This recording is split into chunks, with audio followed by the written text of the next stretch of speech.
Hello, everybody, and welcome back to My Summer with Superman, the internet's only Superman podcast. I'm your super host, Jacob DeNoble. With me, as always, is my super host, Chris Haley. There I am. Hello. Chris, yeah, how are you doing today? Man, I am I'm doing pretty good. It has been an eventful bit of time since the last time we talked.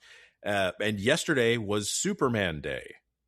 Superman Day. Nationally, universally recognized Superman Day, April 18th. Can I be honest about something that I probably shouldn't say as the host of the Superman podcast? Please. There's too many Superman days. Because they all fucking bunch up. It's like there's Superman Day, which is when Action Comics #1 came out. Yeah. Then there's Miracle Monday, which is in May. That's not officially recognized or anything. It's like they don't put any like promotional weight behind that. They should. They should. It's the better one. Yeah. And then there's Superman's birthday in June. Well, no, sometimes it's that they do. I thought June, because Superman's birthday, Clark Kent's birthday is February 29th. February 29th. Yeah. What's the one in June then? The thing in June is that I think that they usually use that as a thing to promote. June 1938 is the cover date on Action Comics #1. Yes. Even though it was actually released April 18th. According to the propaganda that was put out this year, at least, is why they picked April 18th. Interesting that these days, like Batman Day and Superman Day and stuff, always tend to fall on a Saturday, though. Like they've got some kind of thing cooked up with the comic shops that are going to have the free comics that are there, or the cheap, or whatever kind of things they have going on at your local comic shop. I had to work and did not get to go to the comic shop on Superman Day, sadly. But it was also like the stuff that was out. I was going like, well, I guess I don't really need to buy any of this again. And yet I am sorely tempted. The shop by me, you get a free Superman comic just for walking in the door. Wow. Like 20% off Superman back issues, 50% off modern back issues. Wow. This sounds like a better situation. I know I didn't get to go though, but I was jealous. I think I'm just bitter about all these days. Mm-hmm. Like Alien Day, I don't like Alien Day. I don't like. It's coming up in just a few days. No, it's unacceptable. 426. I'm one of those curmudgeons. I'm like, Star Wars Day should still be May 25th. The real heads celebrate Star Wars Day on May 25th. Okay. As opposed when Star Wars to came May the 4th. Yeah, May the 4th. That's nothing. It's a pun. What do you? I don't know. That's something. It's something, but it's there's something just people too many can days. Understand. It's something that even like normies can understand. It's always days about things that people never shut up about anyway. Yeah. Again, this is a really stupid take for a man with a Superman podcast who retweeted a lot of Superman Day stuff yesterday. Yes, boy did I. But it's just, I don't know. There's too many days. Well, fair enough. Miracle Monday, though. I am all behind Miracle Monday. And that's one that people don't even know about. I mean, people like us do. People listening to this do, but we're outliers on the. I think I like it because it's like it's a holiday. It's a fictional holiday that is like intended to be a real. So, like by celebrating Miracle Monday, you're making Superman real. Ooh. In a way that like I like the sound of this. So like if in 1,000 years people are like, yeah, we celebrate Miracle Monday, it's the day of Superman, and they're like, what the hell's Superman? And you're like, oh, let me tell you his story. Let me tell you the story. Gather round, children. We're going to tell the story of Superman. Oh, I'd love that. I should start doing that. Satan. I should start doing that like at the house. Just be like, all right, everyone, gather round. Get the big tome out and. I have like a huge. I like that you say start doing that as if that is not what you probably routinely do. Well, yeah, but I'm not. But then I was doing it without the intention of doing it as a bit. Doing it unironically. Well, even then it would still not be. Whatever. Anyway, let's talk about some Superman stuff. That's not. But so I just got back from Chicago, and I'll tell you one thing was that we had planned to come back on the way back from Chicago. We were going to go because it was only about a 30-40 minute detour in add on to the drive time to go to Metropolis. Oh man, because it's been years since I've been, and I've never been. Oh well, we should. I always fantasize about the two of us going. We should plan something out then, because like and we had talked about that, and it was like, okay, like we'll get to do, we're, you know, like when I sort of was like, hey, we could do this. I mean, if anybody would be interested, and to my, you know, great luck, the other two people in the car are very supportive, and we're like, well, no, we want you to get to do the thing that, you know, like, yeah, you deserve to get to go to Metropolis. And so but then it turned out the way that like our schedule was, I was like, we don't have time for this. I was like, yeah, we could, but I was like, even adding the like extra time of the driving on, even though that's not that much, it's like, I don't want to get there and be like, come on. We got to hurry. We got to do, you know, like all of this. I just feel like super rushed and anxious the whole time. And then I looked up how far Metropolis is from our house. And I was like, oh, it's only like 3 hours from our house. I was like, we could just do this as a day trip some other time. Yeah. And so I was like, we'll do that like some Saturday or something. And that would be a lot more fun than having to like rush through it and feel like, or, you know, just get and be in like, not in the right, and be thinking constantly about, oh, we got to get back on the road. So anyway, so we didn't get to do that, but we had planned on doing that, which would have been cool. And I was hoping, I literally even said, I was like, oh, I'm going to find something cool for Jacob there to send him like from Metropolis. Yeah. But it's funny when you said, you were like, yeah, we were getting ready to go. And in my head, I'm like, there's no way Chris made it, because I would have gotten a text of some picture. Exactly. Of course. But it's like, I had already figured, like, I was already trying to think of like what kind of stuff that they have, that I know they have there. I was like, what kind of thing that they have there is going to be the stuff that Jacob is most likely to need? Need in quotes, of course, because But I did have two kind of cool Superman related things happen while I was there in Chicago. One was, we went into some like weird little like tchotchke place, you know, with like a bunch of souvenir stuff, and like they'll make you a t-shirt and all that kinds of stuff. Yeah.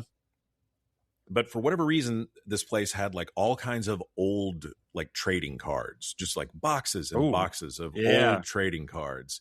And in a special case, though, where they only had, whereas with everything else, there were just boxes and boxes of them. Yeah. In this case, though, they had only one of these. Oh, man. Oh, that's beautiful. Now, I have it. Now, you guys can't see it, but this is a wax pack from Topps from 1978 of 10 cards, 1 sticker, and 1 stick of bubble gum for Superman the movie trading cards. And, man, just the looking at this thing that's gorgeous. It's beautiful. Is Wax Pack the official name of that? Yeah, for the ones like this product? where it's like literally sealed wax. Like, oh, interesting. Yeah. I was never a card guy. Well, I had a brief period where I was like heavy into baseball cards. And there was I could go on a whole tangent about this place where there was this guy that was a card shop. And they had like a couple comics and stuff, but he was like, you could bring in any super valuable baseball card. Like, you've looked it up in the Beckett guide, and it's like, oh my gosh, this card is worth $100. This card is worth $500 or something. And this guy would be trying to like scam you out of anything. Was like saying he would trade you. It was like an early, like, I feel like one of my earliest childhood like running jokes with friends was about how this guy would want to trade you any like expensive card you would come in there with trying to get some money for, and be like, I'll trade you a couple wax packs for it. Guy's name was Wit. And he was this old guy who's just sitting in there all day and hated kids coming in, even though we're the ones who are buying the stuff that's keeping his store open. And he'd be like, I love this. I'll trade you 2 wax packs for it. Anyway, but I haven't opened these yet. I have such a vivid image of this man now. Whatever you're picturing is probably right. Man, before you open this, I don't know. That's what I was going to say, is like, I don't know if I can open them or not. I'm desperate to open them, but it's like, it's just such as a physical item, it's so beautiful.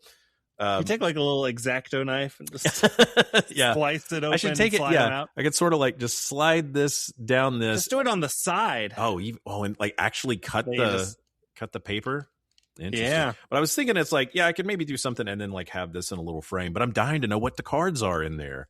What kind of Superman sticker I can put on my notebook. Man.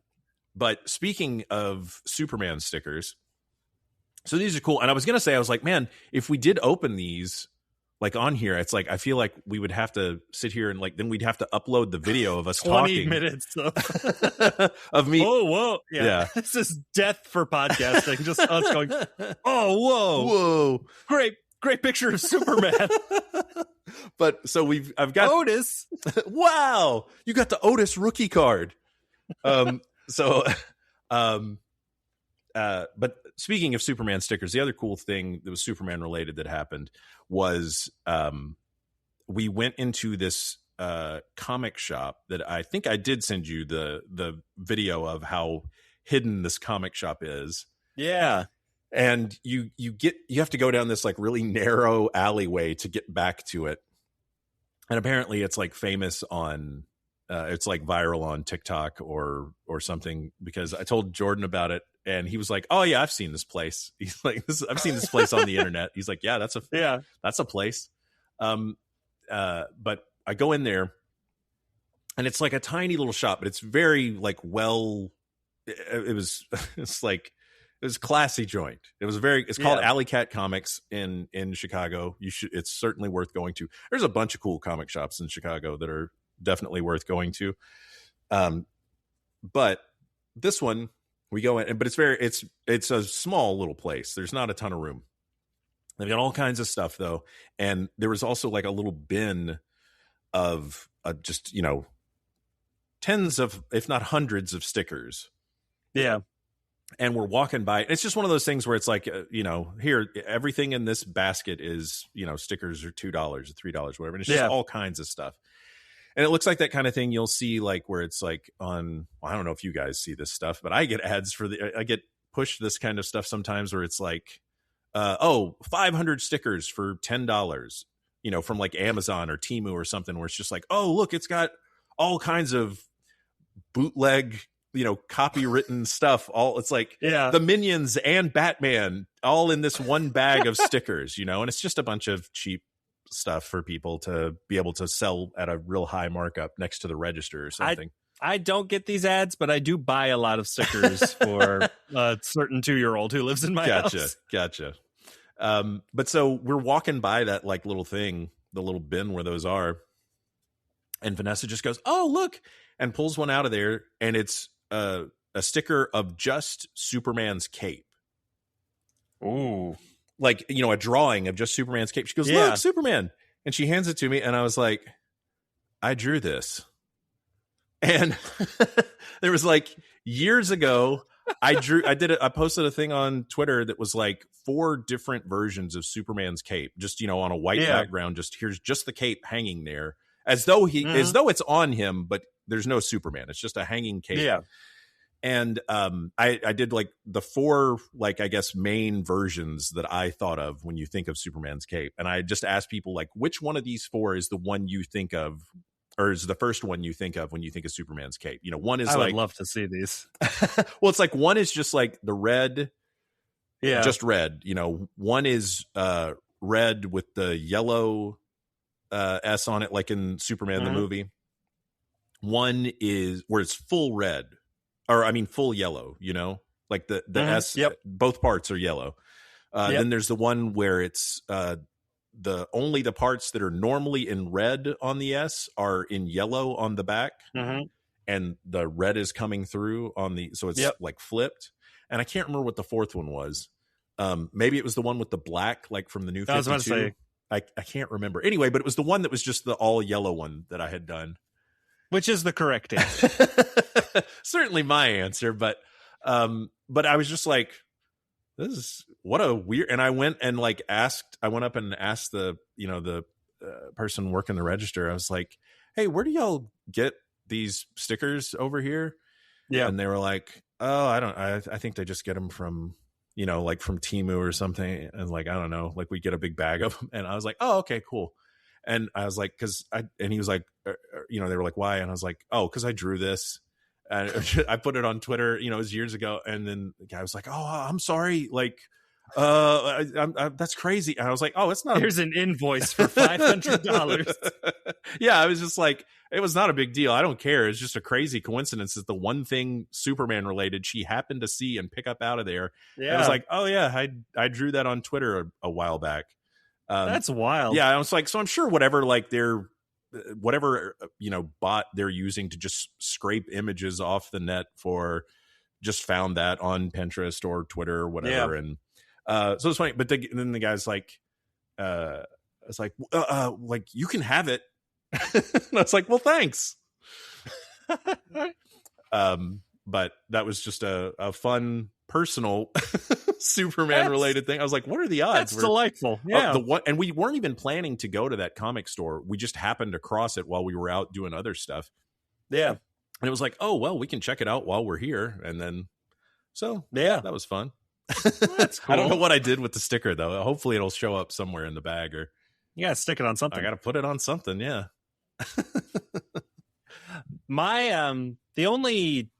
This is jumping back a minute. Yeah. The only trading cards I ever had, I inherited a near complete set of Fleer 94 Ultra X-Men cards from my cousin.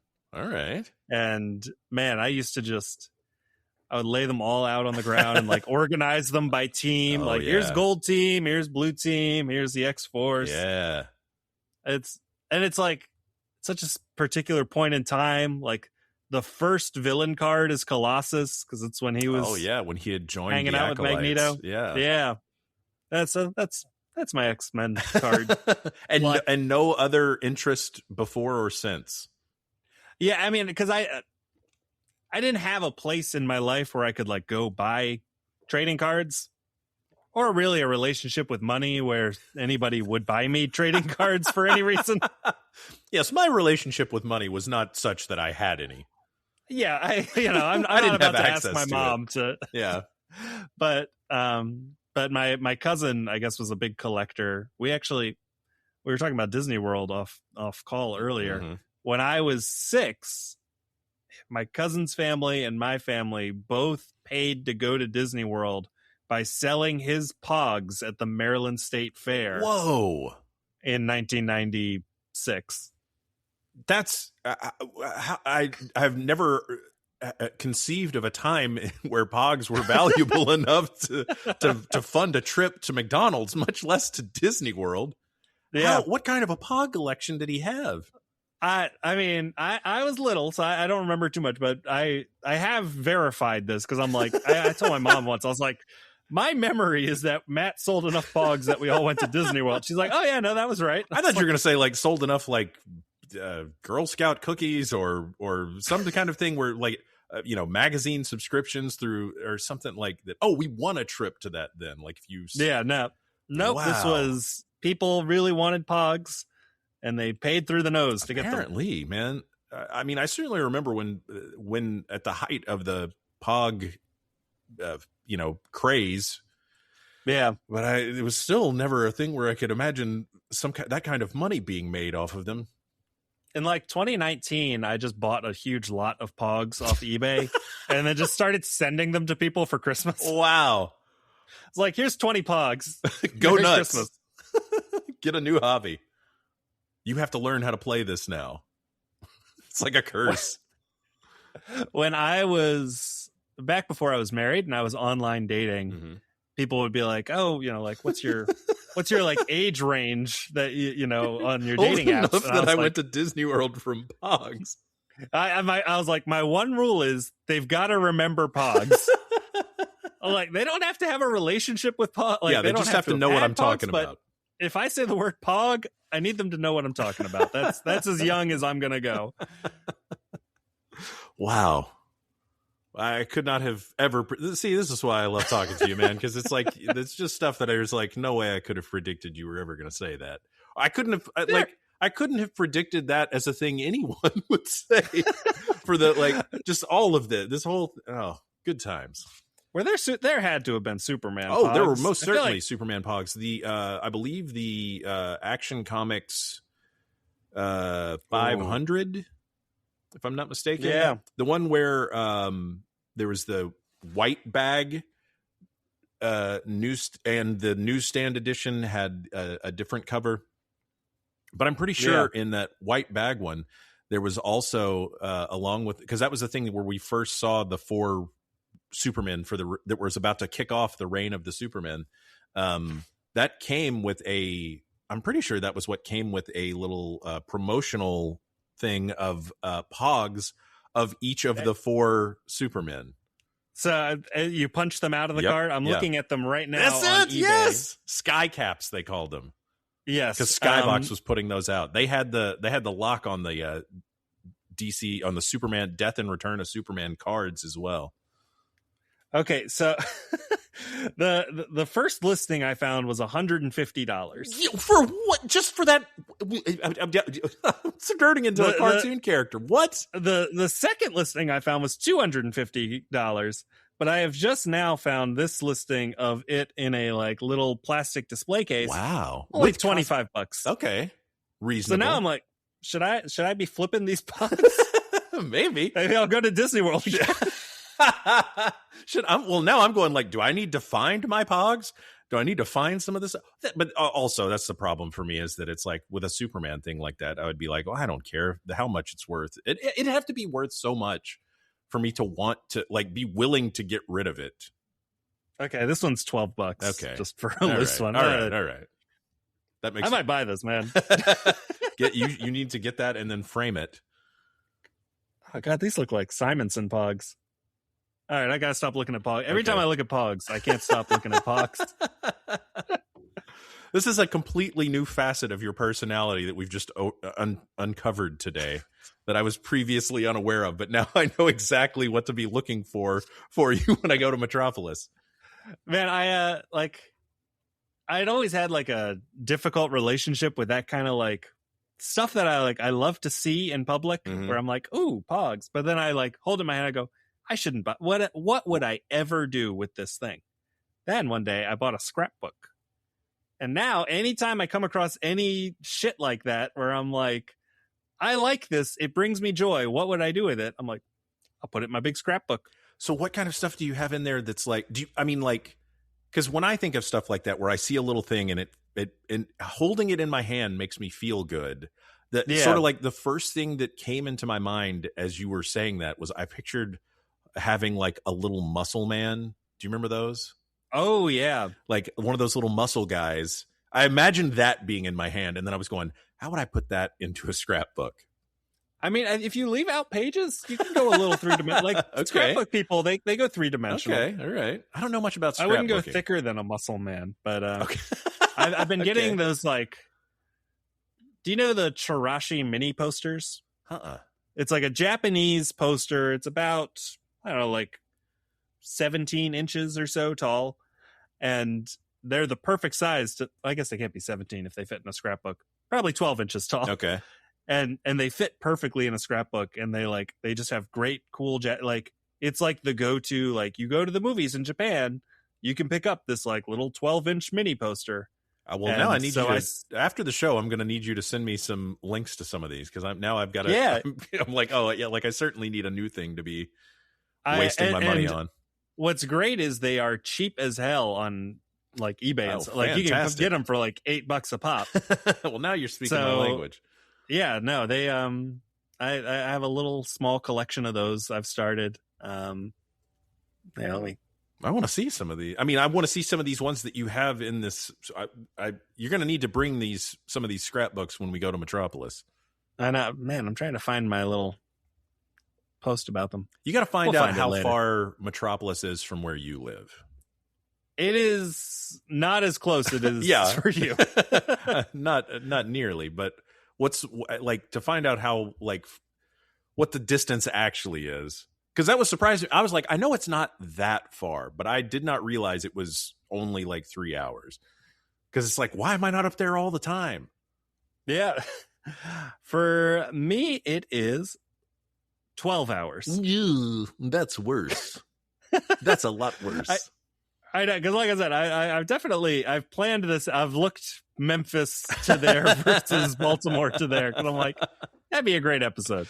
Oh boy, would it, man? Or what if you could fly into here, and then we drive up there, and like we can sort of like record along the way and back, and while we're there, get like on the street mics, we could interview people.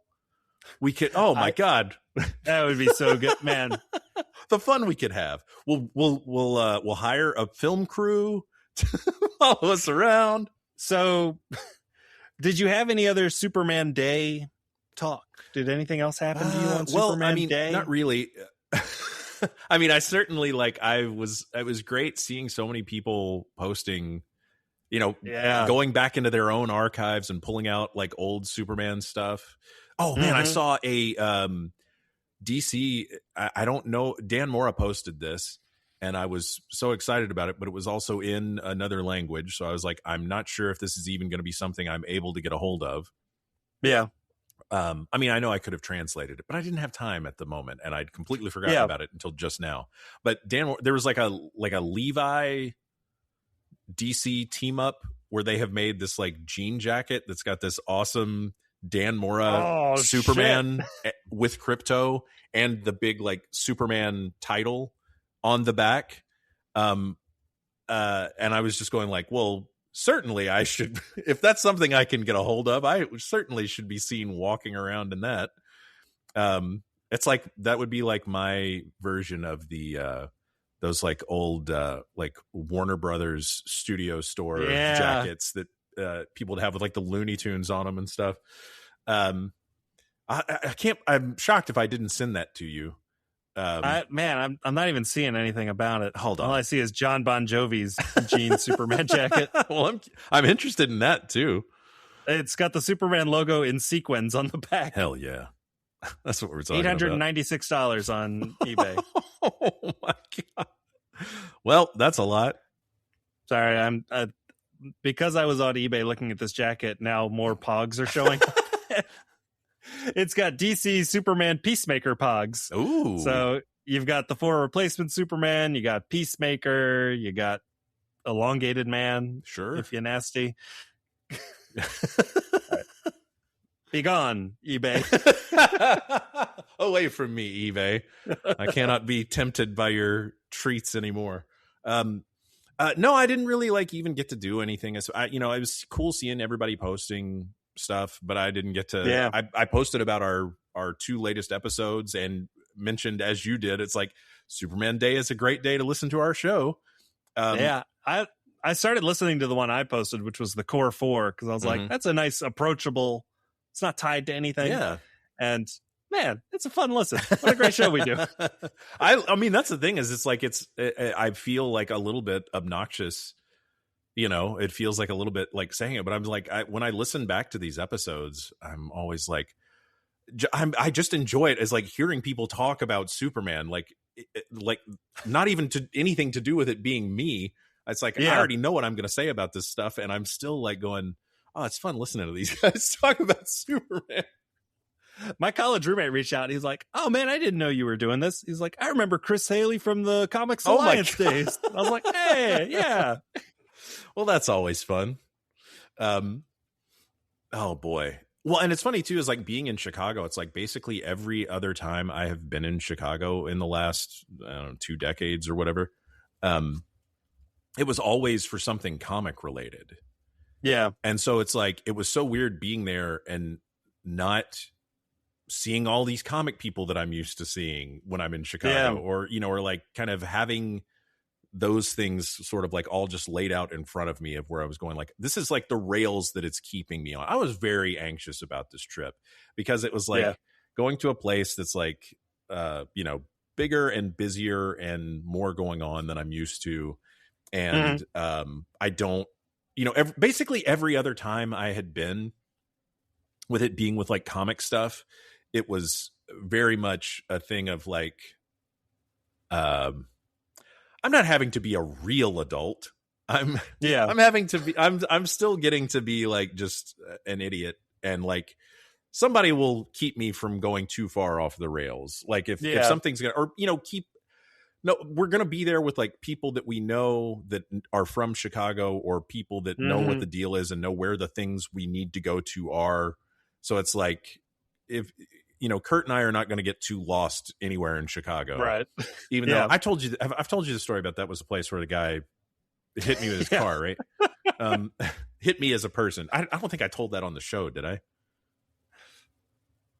I'm not going to tell it again. I'm not going to tell it again. We definitely talked about it. I was like, I feel like I remember telling you about it, but I was like, if I told it on the show and I've forgotten, I'm sorry. It's funny too, though, because it's like, I don't remember what I've said in general, but then like even hearing it on the show, it doesn't stick with me. I remember stuff you say, but it's like what I said just kind of all goes out the window.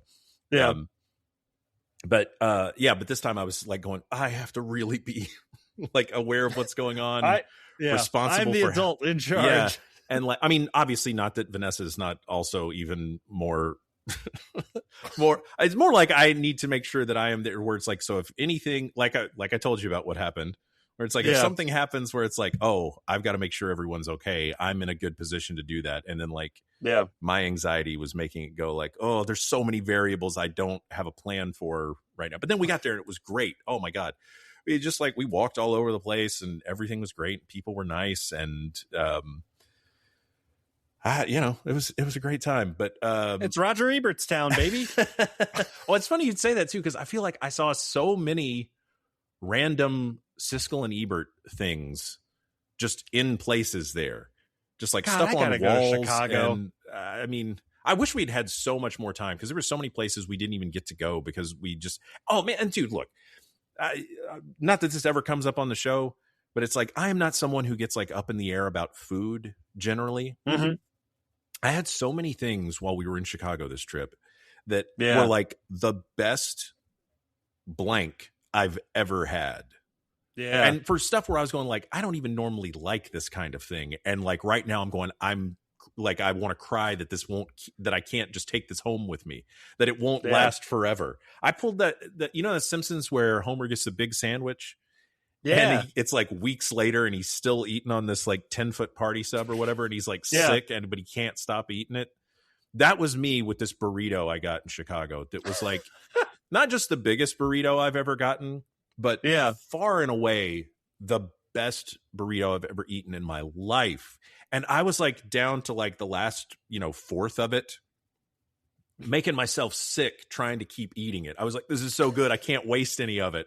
But I was like so full, I just couldn't like I couldn't fit any more into my body, and yet I didn't want to let any of it go to waste. So my point is, I guess Chicago's pretty cool. Yeah, I've always wanted to go. Like I said, I'm a big Siskel and Ebert head. Well, okay, so we'll figure out a way where it's like we can go to Metropolis and then we'll go up to Chicago. Then we'll just hit Baltimore on the way home. I'm sure it's my geography's not good, but I think that all works out. You ever been to SPX? I have, yes. Oh, yeah. I've been to I think that was like SPX was one of the first. It wasn't the first, but it was one of the first comic shows that Kurt and I did with Let's Be Friends Again. And we went several years. We won an award at it one year. Oh wow! We won a Nerdlinger for comics cutest couple, and and I've still got that somewhere. Yeah, that used to be like 10 minutes from where I live. Wow! I wonder if you were ever there any of the years we were there. Likely. Wow. Interesting. Yeah, thing to look up the dates on and be like, were you at this one? Oh man, yeah, that was so fun. That's such a cool show. I would feel so weird going to it now, though. I would feel like so like out of place. It always stresses me out because it's like always like 2 weeks before Baltimore Comic Con, and I'm like, I don't have the money to buy stuff at 2 shows. Oh man, yeah, that turns into a real problem. Anyway, back to Superman. I did have, this is not a Superman Day thing, but I did have a Superman comic that I read recently that I like really enjoyed, and like even more so than I expected to, like to the point where it was like I was surprised by how much I liked it. I think that Joshua Williamson is a good writer, a good comic writer, kind of just generally speaking, even though I think his approach sometimes is not to my taste, which is not to say that it's bad, but it's just sometimes not, sometimes it's not what I want, or it's not hitting a thing like I would like for it to, or it's doing it in a way, whatever. I'm not trying to like badmouth anybody, but this latest issue of Superman number 36, which is the first one in the reign of the Superboys story, where Superboy Prime has taken over the regular Superman book. And have I not read this? Each of the books is like, this stuff lately has been a lot of fun. But the that first issue, number 37 is coming out Wednesday, and I'm like so excited to get it now because I enjoyed that first issue just so much more than I thought I was going to. And Dan Moore is the artist on it. He's incredible. I think he is like he's not like my favorite artist or anything, but I feel like he is like the best. Like, this is the DC style now. It is so nice for DC Comics to have a house style that is not awful. We don't have to name any names, but yeah. It's like, oh, yeah. Like, what if comics looked like good and bright? Because honestly, the thing I like about his stuff is that so much of his stuff evokes that Jose Luis Garcia Lopez feel to me. Like it seems very much in that same, and hopefully nobody thinks that's like, slanderous or takes like great offense at that. But it's just like his stuff has when he draws, there's like a recent Justice League Unlimited cover he did, and it's just a bunch of the team like standing around. But anytime he with World's Finest, which I think you're going to talk about, which I'm excited about. It's like a good marrying of, I think, what really DC's actual sort of like ethos is, where it's like both modern and also still kind of feels like the Silver Age. Like that's the thing DC has over Marvel in my eyes, where it's like, even when stuff is very modern, that it's still the universe that the Silver Age took place in. Does that make sense? Like I like when I can see sort of like draw a line from like the 70s, 80s Jose Luis Garcia Lopez Superman and Batman to a modern Superman and Batman. I only think that what you said is funny because the Marvel universe literally is the one out of the two that is still the one that the Silver Age took place in. Yes, but I mean, like in a meta sense, because I don't feel like Marvel stuff now feels at all like the stuff coming out in the 60s and 70s. Like it doesn't, because the reason that works is because the DC universe is not our universe. It's not the world outside your window. It is a different place. But it was like, that's what I liked about Superman, the movie. I mean, the 2025 movie. Because it was like, this feels like a world where it was the Silver Age, because that movie felt like it was modern and also kind of the Silver Age.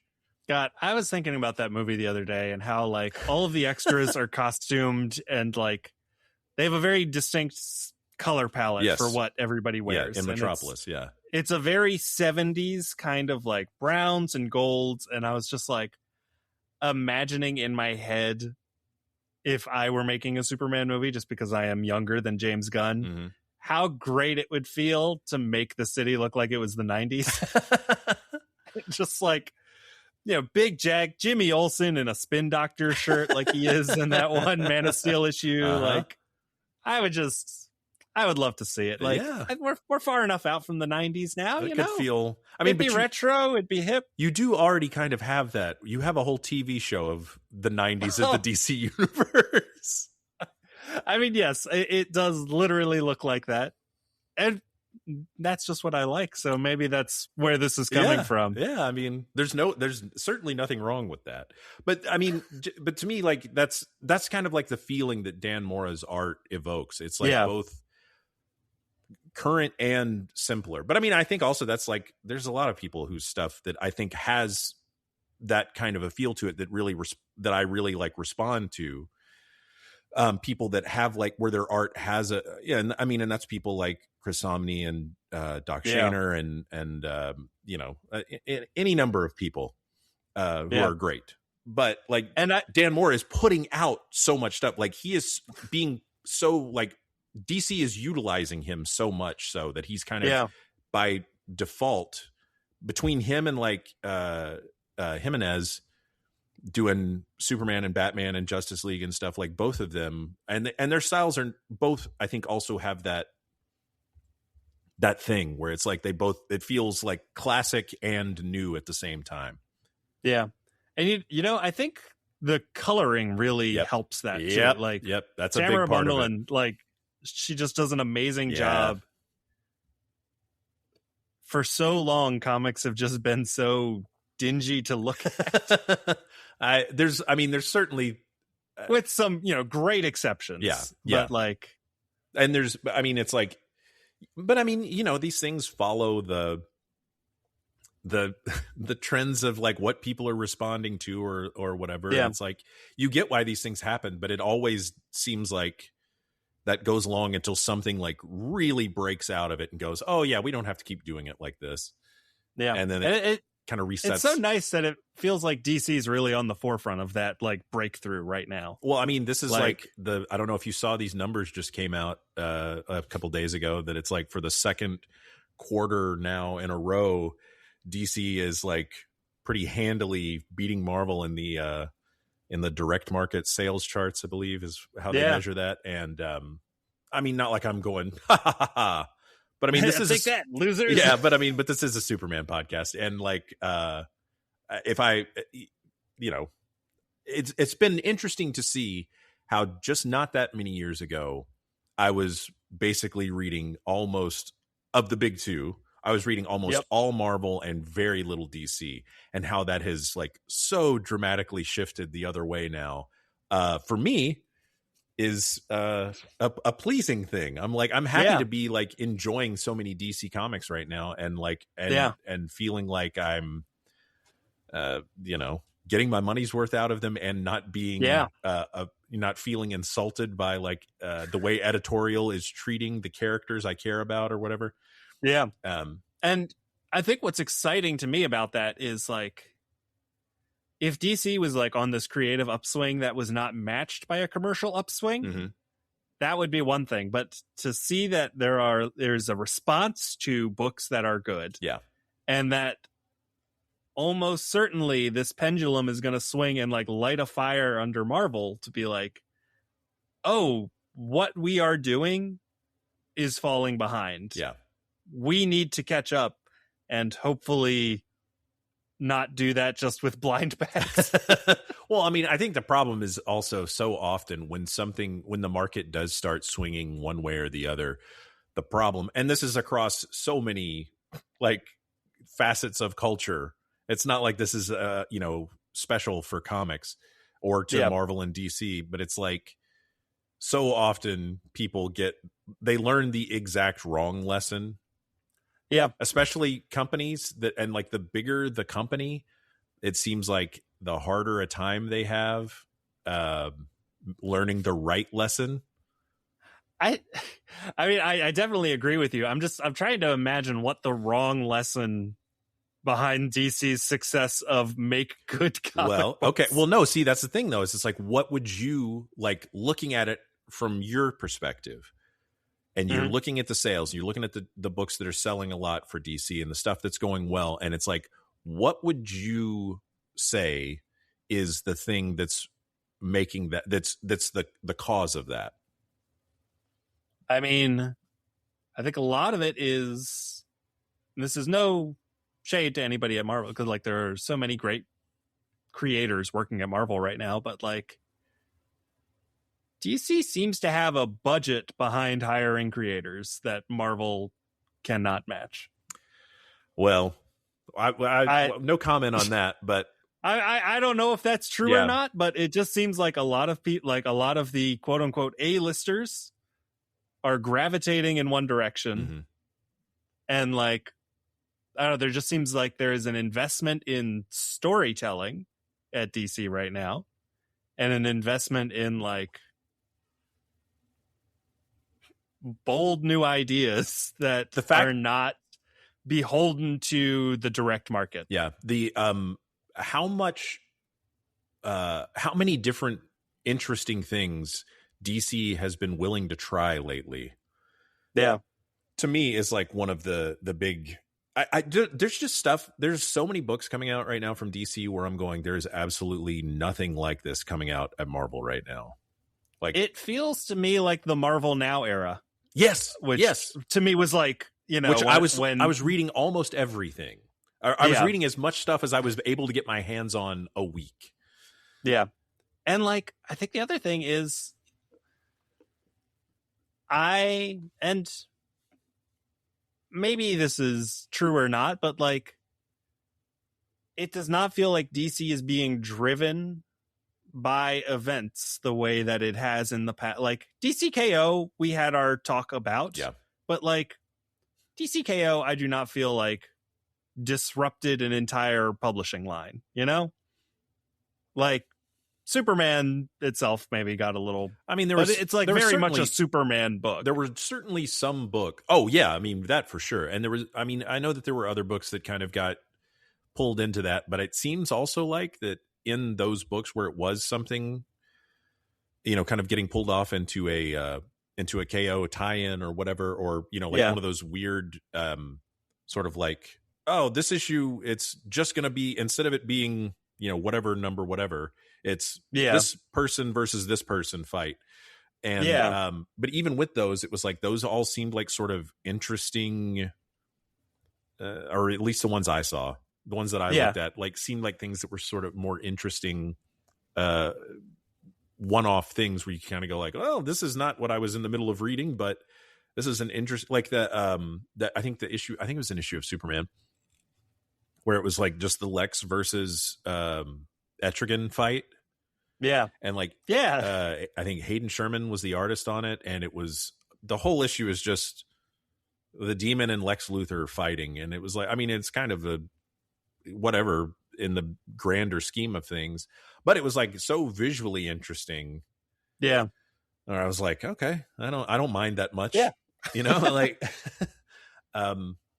but so it's, I mean, I think all of the stuff you said, I agree with, but I think that it would be very easy for, I think that, like I said, the bigger the company and the more kind of corporate fingers that seem to be making sure the ship can only be steered so far one way or, you know, one direction or the other or anything, like the kind of limitations that have been, it seems the corporate limitations put on DC versus put on Marvel seem like feel very different just from the outside looking in, and what's being published, what I'm seeing on the shelves, you know, week to week, feels very different.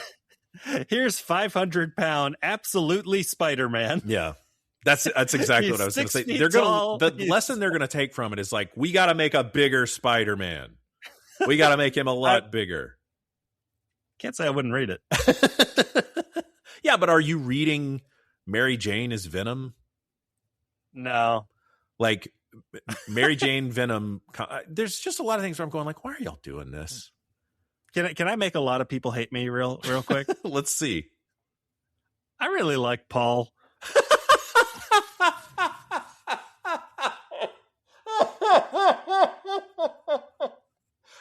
I had to roll away from the microphone. Go on. You can't just say that. So, I mean, here's the thing. Here's what annoys me about comic people is that they tend to think they think what's happening now is the plan to happen forever. Yeah. Which is almost never true. Well, Nobody at Marvel Comics was like, yep, now Mary Jane and Paul are together, and they will never break up. And if anything happens to this couple, it's because fans complained enough. Mm-hmm. And like, I'll admit, I came to the Zeb Wells run of Spider-Man, which had its ups and downs to me, having not read the Nick Spencer run. Right. Matt, if you're listening to this, we're going to need you to tag in and talk about your thoughts on some of this, because I don't have the current Spider-Man knowledge to speak to this, but I trust whatever Matt says. And I'll be honest, I dropped off of the Joe Kelly run once he went to Spider-Man's not in a good Matt place literally right texted me yesterday talking about how Spider-Man has been under Joe Kelly lately, has been a lot better. This is crazy that it's coming up, because I was not prepared. I was not expecting to talk about this with you at all, but he literally texted me yesterday about it. And so you haven't read any of that Joe Kelly stuff? I read a little bit. I read the first arc or two. Mm-hmm. They were good. I want to be clear. Okay. And I didn't drop the space stuff because it was bad. I just wasn't that interested. I was like, this book hasn't grabbed me enough to keep going. I read less comics now than I used to. I bought the whole Zeb Wells run just because that was when I was the comic shop was still open next to me. Yeah. And I didn't have a child. And so I come to the Zeb Wells run, and I do not like have you read any of that? I'm sure I've read bits and pieces, but not in any kind of sustained way, because it was not appealing to me. The first arc is everybody's mad at Peter, and we don't know why, because there was a time jump. Yeah. And my big beef is any kind of storytelling that withholds information from the audience that is not being withheld from the characters. Mm-hmm. That is not it's not interesting to me. It would be more interesting, and to me the story became more interesting once I learned what was happening. What was happening? So what was happening was that,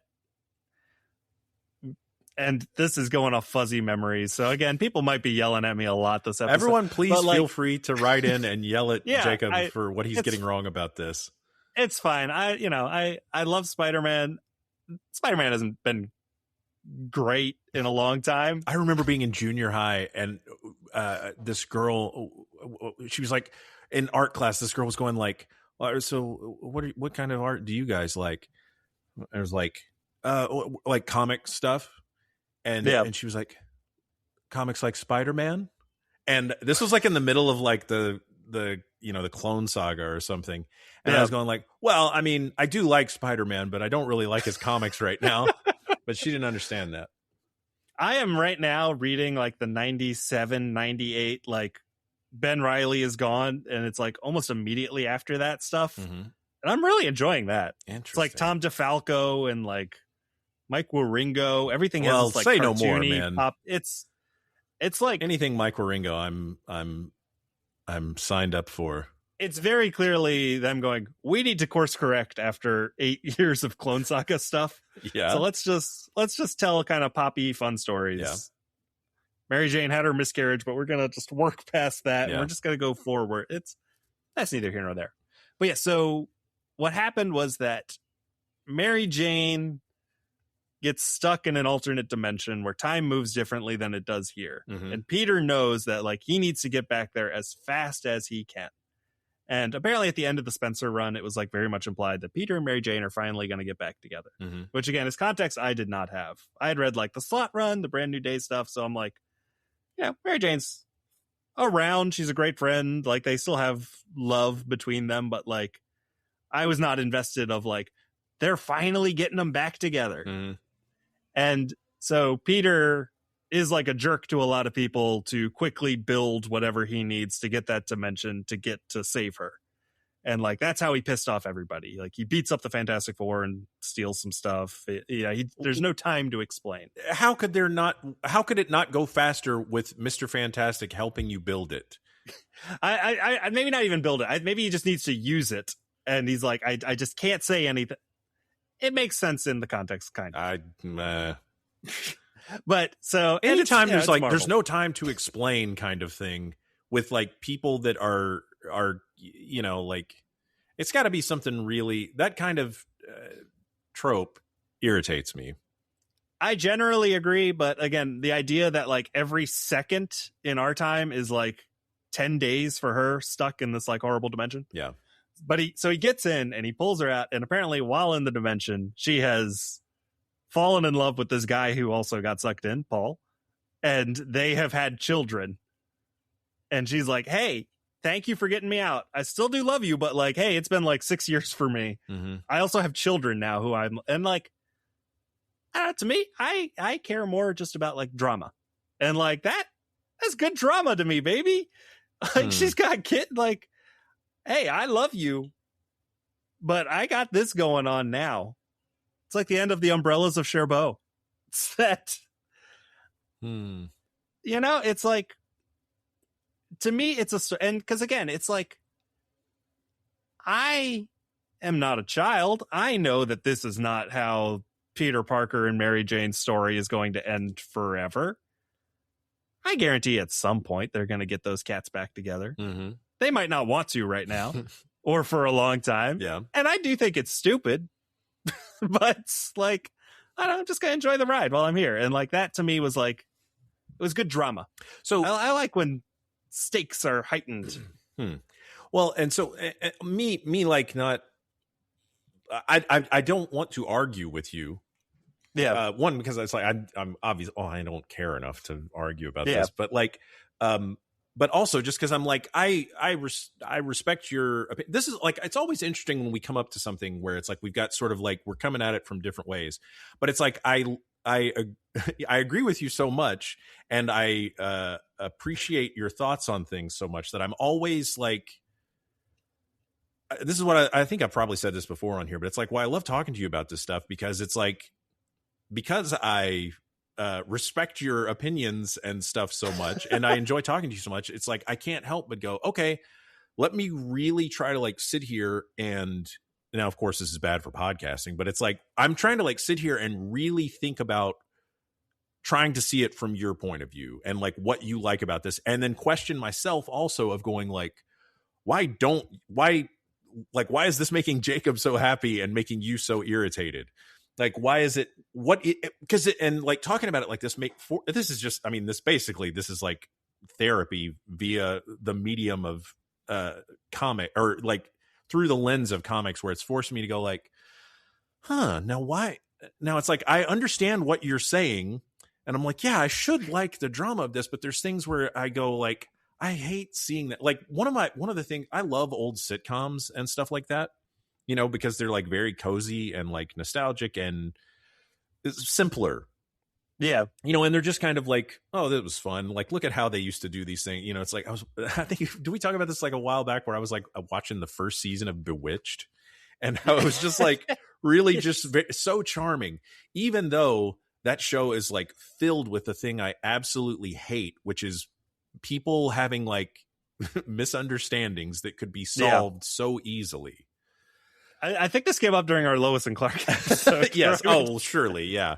But even with that, I'm going like, and the thing is, it's like basically the older something is, the more like leeway I guess I'm willing to give it. Yeah. Because it's like, well, we know this is just a stupid sitcom. They're having fun.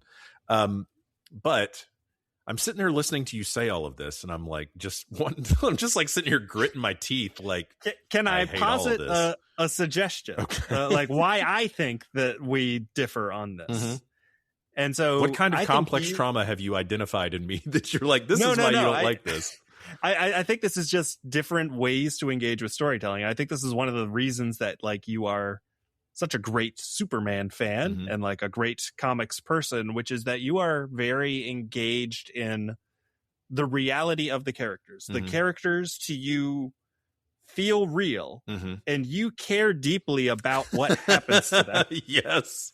Like this came up when we saw Superman, and it was the Lois Clark argument. Mm-hmm. And like, I really like how it's two characters of like different perspectives who love each other and who have those different perspectives kind of intertwine in a way. Yeah. But when you're watching that, especially like the first time, and you're engaging with that, you're like, somebody is being mean to my friend Superman. Yes, exactly. And so like I think this is true of a lot of people who read comics, where it's like Peter Parker is having a bad time. And I think there's also an element to that where like we can identify who is making Peter Parker have a bad time, and it's not necessarily a good reason that they're making Peter Parker. Yeah. Like Spider-Man editorial is very committed to the idea that he should not be married. Yeah. And so to someone who like Spider-Man both feels real and like you have a genuine like emotional connection with that character, you know, you want to see Spider-Man have a bad time, but you want to see Spider-Man have a bad time within the context of the storytelling that he's established. Yeah. So like nobody gets mad when Dr. Octopus beats up Spider-Man, except for like, you know, weird power scalers. But like to have the metatextual knowledge of like why Peter's relationship isn't working this out. This is jumping through hoops to make it be a thing that it like wouldn't necessarily have to be if these particular people who are in charge of this didn't dislike it. And I think for me, I can just wash my hands of that knowledge and be like, okay, you know what? I know that this is not going to happen for a while and that people don't want this to happen. While I'm here, I kind of enjoy the juicy soap opera-y-ness of it. Like, whoa, look at this thing that's happened. But like, I like that kind of, and that's why I love Lois and Clark so much, is that soap opera-y. Yeah. How much stuff can you pile on a relationship of people who are destined to be together? Yeah. Because like, even if it never happened, say 10,000 years from now, Spider-Man and Mary Jane never do get married because Marvel editorial doesn't want them to. In my head, they're destined. They're together. Yeah. Like, you know, in my head, that's how it ends, because these characters are eternal, and like the only ending for them is the one in your head. So like to see complications piled on them now, kind of chill with. That's interesting. It's not good for, like I said, it's not good for podcasting, how like thoughtful our conversations sometimes like require me to be, because it's like I have to go like, I just want to sit and like think about this for a minute and like really try to see where you're coming from with it and see, you know, how I can, if I can get to there, or if I can match that, or if I can sort of at least figure it out. I think to me, it's a big problem with things where there's like, it's not like I also don't want it to be boring. You know, I don't want Superman to just have no problem solving every issue, because that's boring. I don't want that. But at the same time, when I feel like there's a great amount of, you know, authorial or editorial contrivance being, you know, people like having to make the story bend over backwards to try to figure out how to keep something from being resolved for another 2 months. It's what makes bad wrestling. It's that concept of, I know enough about what's going on behind the scenes to not like how this story, they're like, even if my guy, I don't mind when my guy loses, but I do mind when my guy loses for a bad reason, or my guy even wins for a bad reason. Don't like. Yeah, if it's not, and it's certainly not that I have to, you know, I'm not 5. I understand. Like I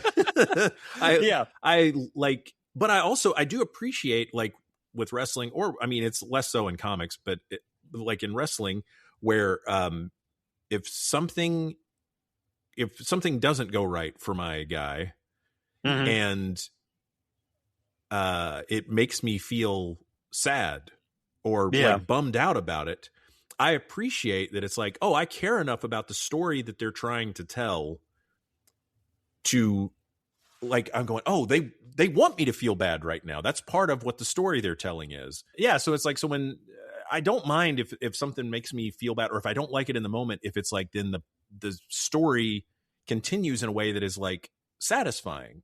And that doesn't necessarily have to end with, I mean, with Superman, it should end with him coming out on top, more so than like with anybody else. I mean, though I do want Batman and Spider-Man and the Flash and Wonder Woman and all these other, I want them all to ultimately be victorious. Yeah. And it's like, I think part of that, especially now, the same deal with like good guys in wrestling. I'm going like, I want I want to be bolstered by a world where evil people do ultimately end up punished for what they did. They do face their comeuppance, and the people who are good of heart and purpose and whatever, like, will ultimately be triumphant. Yeah. And so then when you've got something where it's like, this feels like so contrived just to like make this person who I like, who I want to have, I want nice things for, I want good. And it's also, of course, it's like I'm going like, I have to believe that it's like someone like Spider-Man. It's like, if I have to, I have to believe that if Spider-Man can eventually have a good day, or things can work out for Spider-Man, that eventually things can work out for me or people that I care about as well, Yeah. I mean, and that's probably I don't know. That's probably kind of a childish way to look at things, but I don't know. It's like it feels good when there's at least somewhere where good is going to work out. Yeah, it's people are the bad people will be punished and will have to face the consequences of their actions. And get their comeuppance. And it's like when that doesn't happen, and when it feels like there's all these things being added on to a character who is like, is this really the place to talk about this kind of thing? You know, I'm going like, is weird. Is this what I want in a Spider-Man story? I'm like, I know that there's like all of the, like, cause it's not like I have a problem with the stuff where it's just like, oh, he's got 2 dates at once, or it's like, oh, he's got to be Spider-Man and get, take this test or get Aunt May's medicine or all that. It's like, those are things that we can both identify with, but it's like the problem with making characters like, part of the big appeal of Marvel characters, man, we're getting off into like a whole other thing, but it's like Marvel characters I think this is like all interesting stuff, but I'm like, this is so far away from where we started, but it's like Marvel's, part of the big appeal of Marvel at the start of the Marvel age is like characters that feel like real people. Yeah. And it's like, okay, you have become popular by making characters that we can identify with, by making them feel like real people. And they've been around for long enough where it's like, I've known these characters all my life. And it's like, and you've made them characters that I can identify with. And I've been identifying with them for decades. And you just keep making their life worse, trying to find new, more convoluted ways to make their life worse. And I'm going, what if there was just some swinging around? What if he just stops some guys at a bank? And it's, I know that gets boring because it's like, we'll just go read those old ones. I'm like, I don't want to read those old ones. I mean, I do want to read those old ones sometimes, but I'm going like, I think that sometimes I'm just going like, is this kind of generational trauma or whatever, or post-traumatic stress thing or weird family stuff? Some of it, I think there's ways you can do, but there's some characters where I'm going, is this the right way to handle these characters? Is this what we should be using these characters for? There's not like a right or wrong answer. I mean, because it's like just as much I could say that right now, but I'm also reading Absolute Martian Manhunter, which is dealing with all kinds of like troubling stuff, and very like things like a normal person could like understand and relate to, but it doesn't bother me the same way where I'm just going like, it doesn't feel as contrived, I guess, as it is just like to keep coming up with ways to make Spider-Man sad. And like it goes right back to what I was saying about like the end of like volume 1 of Spider-Man, where it's like Clone Saga is in the rear view mirror. Let's just do some meat and potatoes Spider-Man. Yeah.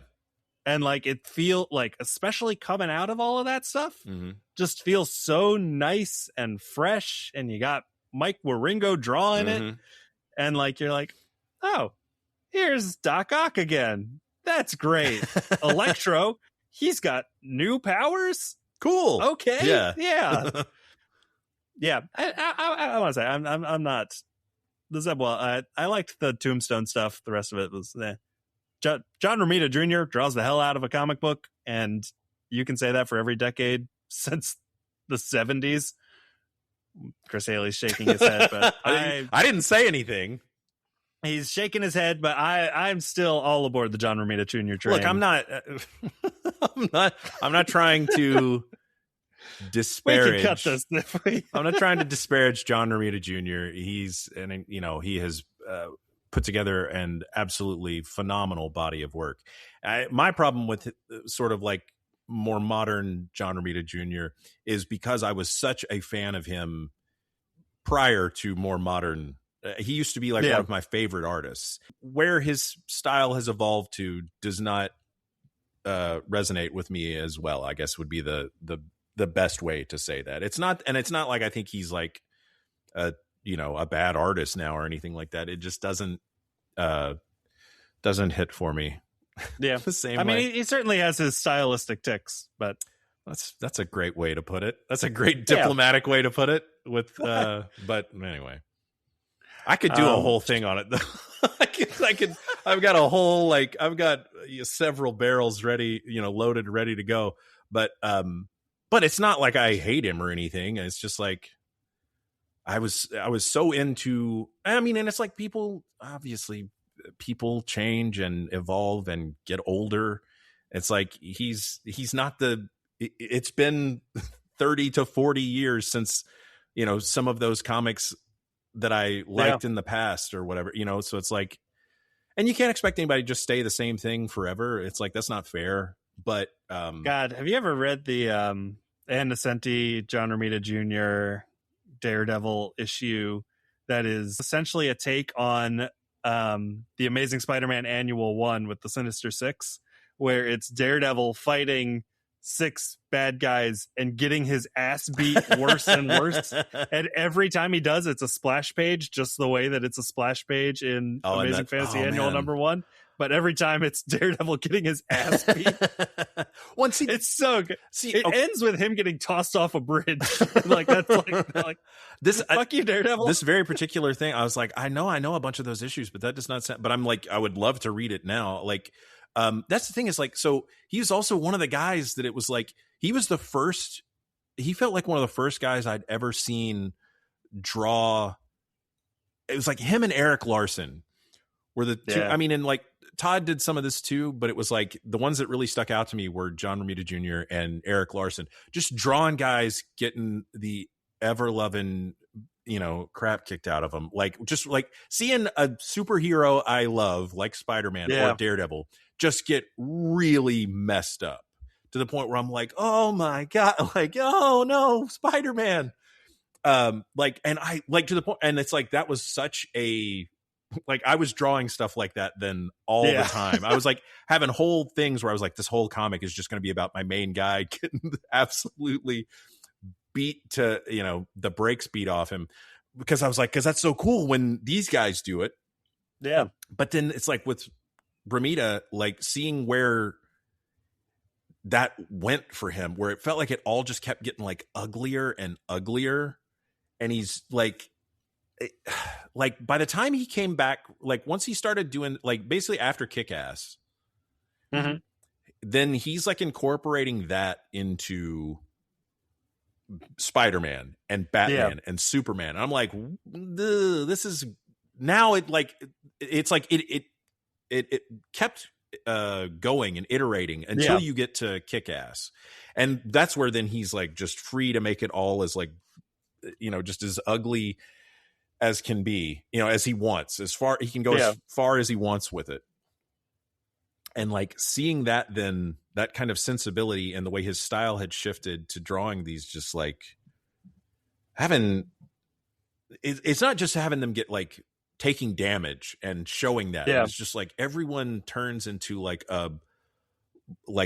everyone's face gets turned into a just like a bloated, wet mass of drooling, bleeding, like just just like all swollen and like eyes swollen shut and all, just the same thing. Like I could pull panels where it's just like the same beat up face from all these different issues, and it's the same kind of grotesque looking thing where it basically just got to a point where I was going like the way that like it was off-putting to me to see on these characters, even though now of course part of the problem is that like he's gotten older, but I have also gotten older, and what used to be like, oh, this is so cool when I was a kid or a teenager or something, now I'm going like, ugh.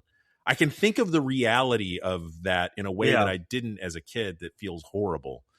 to me. So I know that it's part of it is on me. I'm not trying to like totally disparage him as like an artist. It's just like, yeah, because it's like he's still done some comics that I like absolutely love, and I see some like I see his old Iron Man stuff, and I'm like, oh, that's God. Iron Man. Like that's what I'm talking about.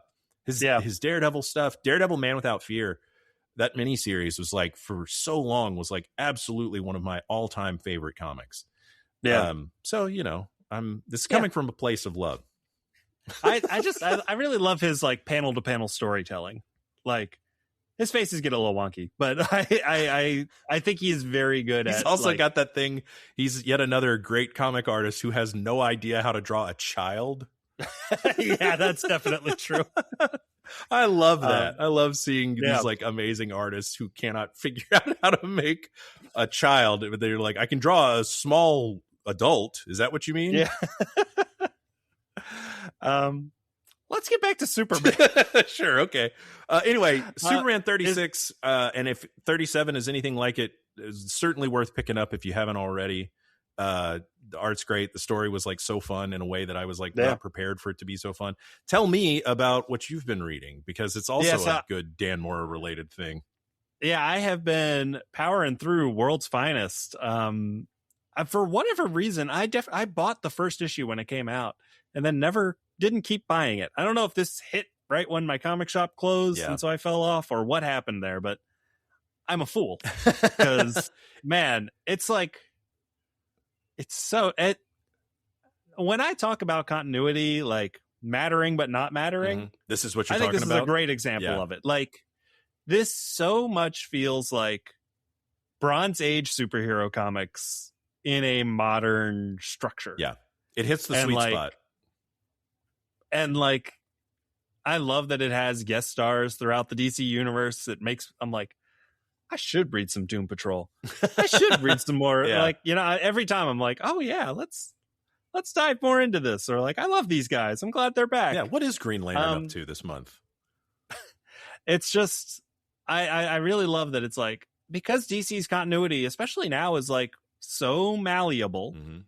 It's Mark Waid, I think in the long run, he won. Hyper Time might as well be. I'm shaking my head. Yes.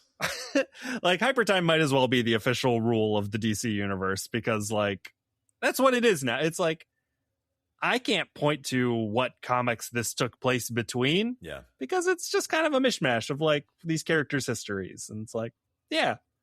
But yeah, no, I am really enjoying some, like you say, meat and potatoes superhero comics.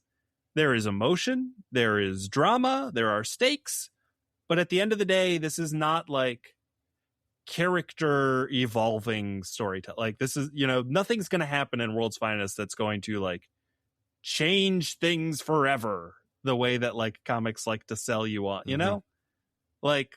But I would say also at the same time in that book, there have been interesting things introduced that I was like, ooh, this does add another layer to this thing that already pre-exists, or something that like something has come out of it that ends up being something where it's like, oh, this is an interesting new addition, even though this story is taking place in a nebulous yesterday.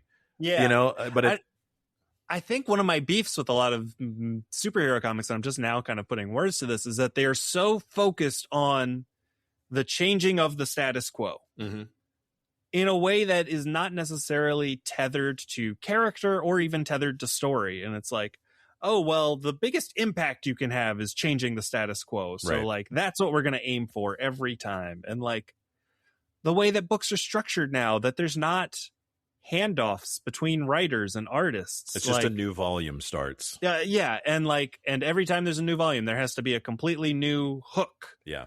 And like, that just does not resonate for me as much.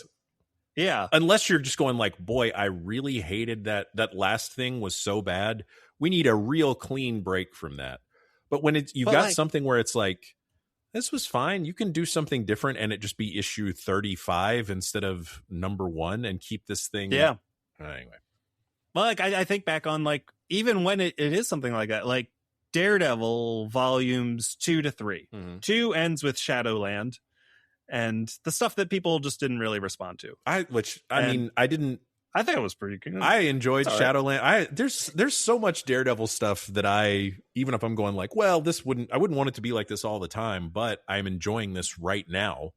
Yeah, but like then the next, it's 6 months no Daredevil comics, and then the Wade Paulo Rivera run comes out, and it is a new tone. Mm-hmm. But it emotionally under everything, what happened in Shadowland very much informs the storytelling that's going on in volume 3. Yeah. Like Matt is in a place where that is certainly like still a figure of his like personality. Like he is dealing with the fallout of that what happened. Yeah. By turning into this like more carefree, more Silver Agey Daredevil who puts the emphasis on dare more than devil. Yeah. Well, and also though, but it's like those you're talking about with like World's Finest and talking about that Spider-Man that was right after the going back to that, or talking about this Daredevil run, like all these things, the things where they go, the point is not completely changing the status quo. The point is giving you sort of like that like meat and potatoes of what you're looking for from a character like this. But the drama comes not necessarily from, look at how different the world is for him now, or how different this or that, or, trying to change something and like coming up with like, what's an angle we can take for something to come at him where it's a new type of problem for him to deal with, but he's still the same guy. He's still, and the interesting thing, like, okay, I always think about this thing that Mark Waid said, and Mark, don't write in about this, but I love Mark Waid as just like, he's been like one of my favorite writers for as feels like as long as I can remember. He is certainly in my like top 5 favorite comic writers of all time, just because I can grab his Flash run and his Impulse run. I mean, and his Daredevil run from Lord. Where I'm sitting. I mean, and you're just naming like some of my like some stuff where it's like it's not like, ironically, it's not like it's necessarily flashy. Yeah, but it's like his stuff on like you're talking about the stuff that it's like Flash, Impulse, like Captain America, like. But he said this thing back with Captain America. I remember him going like, he said, what I try to do is I think of the worst thing I could think of to have happen to this character. Yeah. So I'll spend like a whole like bunch of issues talking about how important Captain America's shield is to him, how it's like a part of him and whatever. And so then of course he's doing all that to go, and now it's going to get lost forever. Yeah. And it's going to get shattered beyond repair. Something bad's going to happen. I'm going to put them. Captain America is such a, he's the embodiment of America, and he's such where. So I'm going to make it where he's now exiled from America, and he's no longer a U.S. citizen, and he's never allowed to even come back to America. And it's like taking the thing of like, take a guy and think of the worst thing I can have happen to him, and then I go, okay, now how do I get him out of this? Yeah. That's the kind of thing I want from superhero comics. I like that. Now, I guess part of the problem with some of the stuff that you like and where I'm going like, that's not my thing, is that like the relationship stuff, while it can, if it's done well, I can really enjoy it as a side of the main meal. But I'm like, I don't really come to comics for relationship stuff, like for romantic relationship stuff. I like people's like personal interactions and things like that. And it's not like I hate that. Like there's certainly times where I'm going like, oh, I hope they work it out. I hope they get together. I hope that, whatever. I love that Superman and Lois love each other. I love their, so I'm not just like totally against that, but it's not like what I'm coming to comics for. Or at least not in like superhero comics. It's something else where it's like, okay, it's a comic that's like built around people's relationships and stuff like that. That's different. But like, that idea of going like, you don't have to like completely, even though I guess that thing with like Captain America was kind of changing his status quo, but like, but not really, because the whole point of it is like, it is the thing of like, eventually they're going to get out of it. The interesting thing is going, okay, how the hell does he get him out of this? Yeah. Like, how is Superman going to solve this one? How is the Flash going to get out of this? How is Daredevil going to figure this out? So I think that's like, because it also doesn't feel like we're just contriving a thing to keep something from happening. Yeah. It's funny. I think about why I am so drawn to like why romance in comics is so important to me, especially in superhero stories. I think it's just because I came to comics through Silver Age Spider-Man, like those black and white essential volumes. Yeah. And like, that was really my first superhero like thing that I read a lot of. Yeah. And like, it's so baked in there. And like, I remember being a kid and being like, I wish this lizard fight would just end because I got to know what's happening with Gwen. Like, I was so like taken by the half of the issues that were that stuff. But that's what it's about. Yeah. And that was. Have you seen? Oh, well, go ahead. Just to go back to Mark Waid for a second. Have you seen the Captain America, Black Widow, Mark Waid, Chris Samnee omnibus that they're coming out with? It's already come out, if I'm not mistaken. And boy, I sure have. And I have never, all of those like Somni artist editions, I'm just going like, why don't I make more money? What am I doing wrong that I don't make enough money to be buying all of these? Because like, I would just like to put my hands on those. Those are just two great runs. I wish the cover had a little divider. Well, there's two different versions. There's two different versions of the cover. Oh, are there? Yes. There's one that's more, I think, if I'm remembering correctly, there's one that's sort of like more Captain America focused and one that's more like Black Widow focused, unless I'm completely misremembering. But I do know that there's like two editions of it that with different. Yeah. Well, it's so funny, though, because it's like, I think the version I would want would be like half and half, like, because both versions look like he's a guest star in her story, or she's a guest star in his story. It's like, just divide it. Yeah, it's like, here's two creators who are great doing two great superhero comics that you could really give to anybody. Yep. Oh, all of that. And there's another thing. It's like, how many different times Mark Waid has done Captain America stuff where I'm like, well, this is great. I think so. I think you mentioned that there is some Man of Tomorrow news that either I don't know or... Yes, because this was literally just announced like a little bit before I first got it, the news of it, just a little bit before we started recording. But there's Man of Tomorrow is not going to be utilizing the same editor that Superman used. What? There's going to be a new editor for Man of Tomorrow, whose name is Fred Raskin, and you may know his name from being the editor previously with James Gunn on all three Guardians movies, on the Suicide Squad, but also on Django Unchained and Once Upon a Time in Hollywood. Okay. So I am expecting to see, I think we're going to see more of, I'm kind of expecting now to see Man of Tomorrow maybe feel a little bit more James Gunny. Yeah, it's interesting how many people crew wise though we're losing between the two pictures. Who else? It's different. The composer is different, I think, or one of the two composers is that wrong? No, I think you're correct. And then there's a new cinematographer. I think I heard that too. Yeah. So it's just interesting how many like major creative and aspects of Superman are not going to be here for Man of Tomorrow, which to me, I think speaks more to the fact that it's going to be a very different type of movie. Yeah. Like we're still going to see all of the, we're still going to see so much of the stuff that we're familiar with from the first one. Yeah.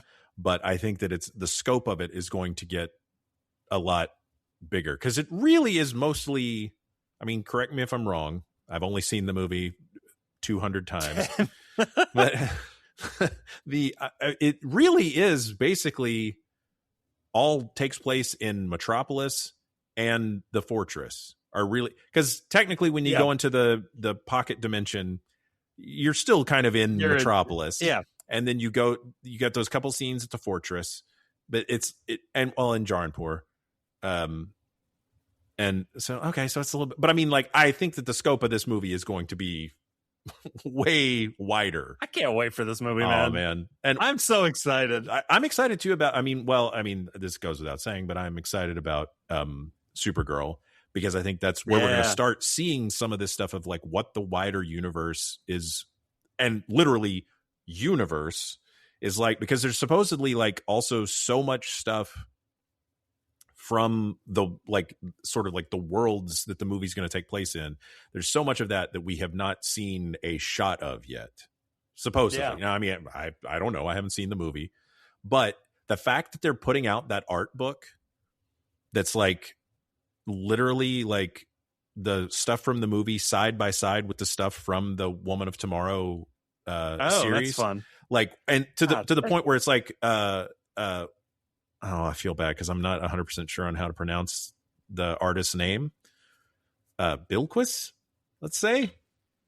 Like, she did the cover for this book that's coming out, where it's like got her drawing both like these characters from the comic and like the versions of them as they appear in the movie. Yeah. And that book looks so so cool. I'm so excited. Oh, speaking of, you got the Art of Superman book from the library, and I got that book for myself for Christmas. Because it's like it was the kind of thing I would have asked for, but it's like then I caught it like on a great sale and was like, okay, I just want to go ahead and order this. I don't want to make anybody try to buy this for me. I'll so go ahead. Funny how many pictures of David Cornsweet in the Superman costume I just like to leave the book open at and just like look at like, him. Hey, there's Superman. There he is. That's our guy. I'm about halfway through. I'm a little disappointed in it as an art book. I haven't even got to like look at it yet, but I was thinking that would be the kind of thing. It's like, oh, we could do a whole episode about looking at that. Yeah, it's just very surface level. There's like the Marvel art books are usually actually really good at like showing you unused stuff or like alternate takes on things, or like here's story ideas that didn't make it into the movie. And like, the script was pretty, solid from the beginning. So I'm sure there's not too much of like that kind. Like, there's not the RIP to Marvel's visual pre-production department. Good but grief. Like, they're drawing concepts that then make their way into scripts that then make their way into the movie. And like this movie starts as a script and like doesn't necessarily have that kind of broader. Yeah. Like they may have never gotten to doing that kind of a thing because it was more focused. But like you don't see alternate costume ideas for Superman. Like even though you see some of that stuff in like in that documentary that's on the Blu-ray? Yeah, like there is like one or two kind of pre-production pieces where you see the costume without trunks, but like I'm talking like there's no 2-page spread where it's like here's all the Superman costumes we tried, or like here are all the takes on the Superman logo that we tried. It's like here's 2 pages on Jimmy, here's 2 pages on Ma and Pa Kent, here's 2, like every character gets their own 2-page so spread. It's like it's more like, of one of those ones where it's like we're just showing you what you saw basically in the movie and how that came to be, and not wanting to tip our hand on any of the things we didn't go with, or that's the kaiju gets a few different designs, but other than that it's all kind of. I've just seen that James Gunn confirmed last week that David Fleming will return as composer. So one, but not both of them are returning. But I do feel like also there was like a last minute addition. John Murphy. Yes, Murphy. But it was also a thing where it's like originally they'd said only one of them was doing the music, and then the second one was added closer to the release. It's wild because like Supergirl has cycled through like 3 composers now too. What's going on over there? Yeah, the music of all things. Yeah. But also, it's like I can't argue with the score. Yeah, with Superman. The results. So, can you imagine if he was like, "Hey, I know you're like 98, John Williams. Do you want to just do one? Come on, can you just do one? Get in there, Johnny." Oh, can you imagine? I do. I wonder. I'm like, can I imagine? Like, what would that sound like? Yeah, he did the 5th Indiana Jones, didn't he? I wouldn't know. Yeah, I mean, I haven't seen it. I haven't either. I was out of town when everybody went to see it, and like everyone was like, it was better that you were out of town. Yeah. But yeah, so there's that. There's certainly more. We're about to be right in the midst of getting ready for the summer of Supergirl and more. Yeah, Dude, week. literally next step. We're doing this episode. They are starting shooting. Filming starts on Man of Tomorrow tomorrow. Like what? We're right up in it.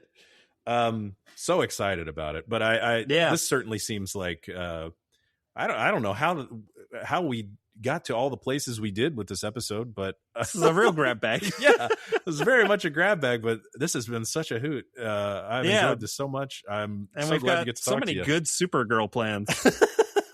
Yeah, we're gonna have to sit down and write down what we got to figure this out. We've really got to get on it. You've certainly done a lot of Supergirl talking in your life in the past, yeah. But and I think that I certainly wouldn't mind going back to some of that stuff and sort of kind of seeing how it feels to me now of some of the stuff that we've talked about. I've spent so much time talking about before. I also wouldn't mind if we like put if you were interested, going like, oh yeah, let's put that old Supergirl episode for the movie, like the old one I did, and see like how it compares to now, just as like extra stuff for our wonderful listeners to have in between our regularly scheduled episodes. Yeah, I love that idea. Okay, cool. Because there's certainly, man, we did a bunch of stuff. There's like Supergirl, that Being Super miniseries. We did like a whole thing on that. We did, and these are also all things where it'd be like, it might be fun for some of these to go like, okay, and now we'll see what we think of them now and see if it's changed or if it's better or worse or, whatever, or if it's still exactly the same. But talking to you about it would be very different. And I look forward to all of that. I mean, I'm happy to talk to you about anything, but especially super stuff is a lot of fun. I have a great letter to the editor about Supergirl from the 60s that I want to read on air when we come back. That you wrote to someone? No, not that I wrote, that I read. Okay. I was reading Supergirl comics. I don't know, this is like 2012, and there's just an insane letter to the editor that I saved. I posted it to my Tumblr back in the day. Okay. And could you give a hint of like what the thesis is? It's about why she and Superman can't get married. I think I am familiar with this letter. It's so insane. This sounds like the letter isn't insane. The response is insane. This sounds nowhere is it familiar clear to me why Marvel took over in the 60s than reading letter columns of Marvel comics versus DC comics. Where like it feels like every DC comic letter column response is like, you fucking idiot. How dare you think that? Have you never opened a book? Yeah. While Stan's just like, hey, what's up? Hey, how's it going? Yeah. Thanks for writing. Yeah. I beefed that one. No prize. Oh. But yeah, well, thanks so much for joining me for Superman time. Yeah, of course, man. This is always one of the highlights of my however long it is when we do it. The week or month or whatever. Yeah. This is a 2 episode month, which is and maybe more. Who knows? Probably not. But let's see what happens. Let's see what happens. But yeah, in May we're definitely starting up Supergirl at least. Yeah, good stuff. Yeah, exciting super Chris, things. Until then, stay looking up.